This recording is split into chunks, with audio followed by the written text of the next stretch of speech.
përshëndetje. Atëherë sot është 15 korik dhe unë kam për të bërë analiza gjaku, një kontroll nga mitra dhe do bëj intralipidi. Kam veshur fustan dhe kam marrë një xhaketë sepse tek dhoma që shkoj që bëj intralipidin është më freskët nga një ambient normal dhe na duhet. Dhe hap kamerën vetëm ndërkohë që bëj intralipidin sepse do të qëndroj atje më shumë se 30 minutë dhe mund të flasim pak.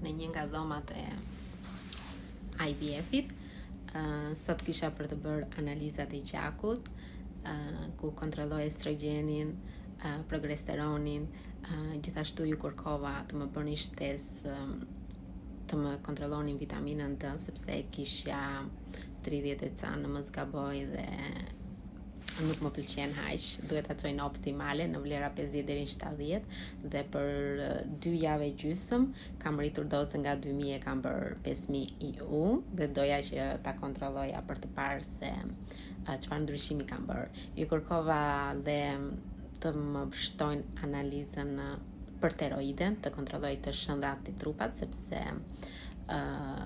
java që kalova me stres me djalin të sheja kishte shkuar në 2.68 në mos gaboj dhe dua ta çoj në vlera optimale nga 0.5 në 2.5 që është optimalja. Thasht më kontrolloni dhe antitrupat sepse më ishin rritur ca dhe doja të dija në fakt ku kanë shkuar me këtë kujdesin që unë po bëj këtë një javë, duke shtuar shumë ecjen dhe meditimin.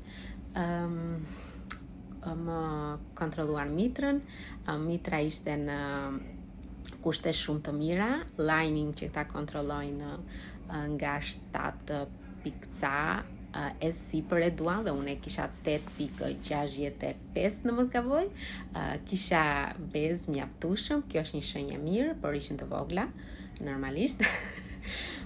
Por infermieri tha që ke goxha vez, kjo është një shenjë shumë e mirë. Meqense kisha për të bërë intralipidi, mi morën këtu gjakun dhe kam për të marrë këtë qesen. Kjo është qesja që unë do marrë këtu për 30 deri në 45 minuta. Është era e 4 që unë e bëj këtë dhe di shumë mirë se si është ambienti këtu që është shumë i ftohtë. Shumë i ftohtë, më i freskët nga ambientet normal, sepse i tillë duhet ambienti. Kam xhaketën vet, këta më dha një batanie i thonë, por më saktë është një çarçaf i trash. Kisha haruar ujin dhe më ofruan një bidon me ujë. Ajo çka do bëj është të sorollatem sepse harova të merrja një libër dhe kam bërë shumë gabim që se kam marrë, se i thon goxha kohë dhe mund të kishe lexuar diçka. Ose kam se sot mëngjes edhe dje u mora duke dëgjuar leksionet e programit. Ky është pak a shumë ambienti. Një nga dhomat ku bëhet vetëm intralipidi. Vajta u peshova, se peshorja kam marrë bateria në shtëpi, edhe në fakt nuk dua t'i vë sepse më bëhet fiksim, vetëm një me dy e peshojmë. Nuk është gjë e mirë kjo. Thash, mund të peshojmë pak, vajta u peshova dhe kisha vaj 63 kg. E dini ç'do të thotë kjo për mua? Mbase për ju mund të jetë një peshë shumë e madhe ose mund t'i arrini të bini nga pesha shumë shpejt, po për një person me probleme hormonale apo me probleme të tiroidës apo Hashimoto që unë kam, është shumë e vështirë, pavarësisht se bën dieta, ushtrime, palestër, ka shumë të vështirë të bie nga pesha, por shumë të vështirë, sidomos unë që i fus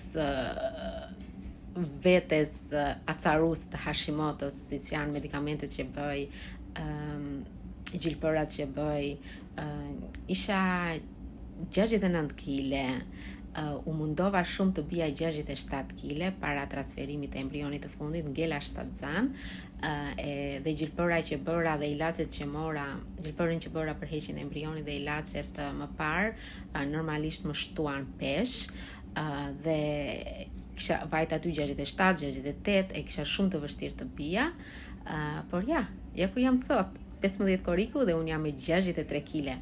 Imagjinoni sa do të thotë kjo për mua, një fitore shumë e madhe. Dhe diçka tjetër. Unë kam ngrënë shrimp për herë të parë në jetën time. Janë ato kakalecat e detit. Dhe 35 vjeçë, për 36 unë si kisha provuar ndonjëherë, se kisha pas mundësinë se bashkëshorti ha shpesh, por më ishte krijuar ajo pështirja ose ajo mos provimi dot, dhe unë kam ngrënë shrim, jo një, kam ngrënë 7 copë njerësh dhe ishin shumë të mirë dhe kam bërë gabime më të madh që si kam provuar përpara. Po ky është guximi, marrja e iniciativës. Kjo është e tëra. Ju përshëndes.